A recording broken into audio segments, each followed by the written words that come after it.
Graça e paz, meu irmão, minha irmã. Nós estamos aqui no nosso quarto dia de reflexão sobre o livro de Filipenses. Eu gostaria de mandar um abraço especial para os nossos irmãos lá de Joselândia, lá de Icatu, Barreirinha e Recanto Verde, que têm acompanhado conosco essas reflexões. Hoje nós falaremos um pouco sobre tudo por Cristo. Gostaria de convidar o irmão para abrir a sua Bíblia no livro de Filipenses, capítulo 3, e nós vamos ler apenas o versículo de número 7, que diz: "Mas o que para mim era lucro, passei a considerar perda por causa de Cristo." Meus irmãos, Paulo compara a sua vida cristã como um atleta que se prepara para as Olimpíadas. E aquele atleta, então, ele tem que fazer um sacrifício para poder, então, correr, para ele poder, então, vencer os seus limites e assim conquistar a coroa. E Paulo, então, ele considera a vida dele, vida cristã, a vida espiritual dele em 3 momentos: passado, presente e futuro. E baseado nisso, eu estava pensando numa notícia que eu ouvi ontem nos jornais, de que as Olimpíadas marcadas para esse ano no Japão, elas foram transferidas por conta dessa pandemia. E eu imagino que para alguns atletas isso seja uma frustração, porque eles se prepararam, eles se dedicaram para alcançar os índices e assim conquistar a medalha. Mas eles tiveram que adiar os seus planos. E aí eu penso em Paulo. Paulo, ele diz que a vida cristã é uma carreira.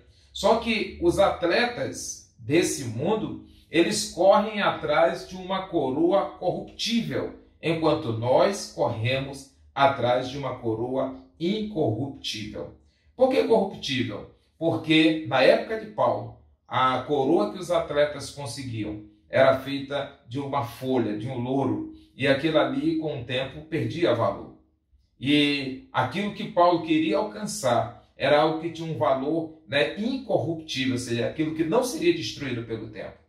E aí Paulo pega a vida cristã dele e divide em 3 tempos. E ele diz: olha, antes eu considerava algumas coisas importantes. Que coisas eram essas que Paulo considerava importante antes, mas que hoje não considera? Primeiro, do ponto de vista da tradição. Paulo era um judeu. Como judeu, ele era um fariseu. O fariseu, ele era um zeloso da lei. O fariseu era aquele que se orgulhava por conhecer as escrituras sagradas. E Paulo não era qualquer judeu, ele não era qualquer fariseu. Ele tinha crescido aos pés de Gamaliel. Gamaliel era o maior mestre que tinha em Jerusalém naquele tempo. Então Paulo diz: olha, isso para mim era motivo de orgulho. E Paulo dizia também que era motivo de orgulho para ele ser cidadão romano. Imaginemos que numa sociedade escravista, como era a sociedade romana, ser livre já era mais do que um grande privilégio. Agora, ser cidadão romano era, sem dúvida nenhuma, fazer parte de uma elite. Então, Paulo começa essa carta aos Filipenses rebaixando da sua condição, porque ele diz assim: olha, Paulo, escravo de Cristo. Numa sociedade onde ser livre era o máximo, Paulo então dizia que ele era escravo de Cristo. E Paulo também, ele tinha uma formação cultural muito sólida. Paulo conhecia do grego, conhecia do latim, conhecia da cultura do seu povo. Então Paulo era um homem que poderia olhar para si mesmo e ter orgulho de tudo aquilo que ele tinha conquistado. Mas aí ele diz que quando ele conhece a Cristo, quando ele tem uma experiência com Cristo, todas essas coisas passam a ser para ele como que esterco. Então Paulo diz: olha, todas essas coisas para mim perderam valor. Ele diz: mas o que para mim era lucro, passei a considerar como perda por causa de Jesus. E agora Paulo diz sobre o seu presente. Como é que Paulo está hoje? Paulo diz que ele tem um objetivo, ele tem um alvo na vida dele. Ele quer ser semelhante a Cristo.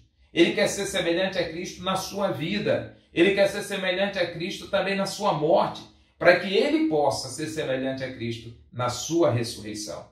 Então Paulo diz: olha, estou caminhando, estou correndo uma carreira espiritual. E por fim Paulo diz: do futuro dele. Ele diz, olha, no futuro eu quero receber uma coroa incorruptível. Meu irmão, eu queria pensar para nós nesse tempo de hoje. Deus nos deu a oportunidade desse período de quarentena de fazer uma parada e refletir um pouco sobre nossos valores. O que nós consideramos importante?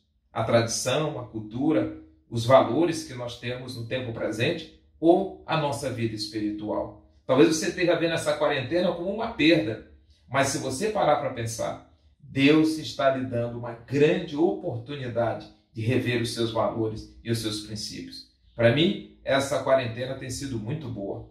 Eu tenho aprendido mais de Deus, tá certo? Então eu quero deixar com você hoje, certo? Essa reflexão. Existem coisas mais importantes que Deus quer nos oferecer, que são coisas incorruptíveis. Que Deus abençoe você. E eu gostaria então de encerrar fazendo uma oração com você. E eu queria colocar hoje, no nosso pedido de oração, essas comunidades que eu citei aqui. A Primeira Igreja Batista em Joselândia, a Igreja Batista em Icatu, a Igreja Batista lá em Barreirinha e também aqui em Recanto Verde. Pedindo para que Deus possa fortalecer os seus filhos, de tal forma que nós possamos compreender o que é mais valioso para nós e aonde nós devemos concentrar os nossos esforços. Senhor Deus e Pai, eu quero te agradecer, Senhor, por esse dia, por tudo que o Senhor nos permitiu viver. E quero colocar em Tua presença esses irmãos que estão nessas cidades, nessas comunidades, que o Senhor ali possa fortalecê-los para que a sua esperança se renove no Senhor. Fica conosco, nos abençoa. Em nome de Jesus. Amém. Que Deus te abençoe.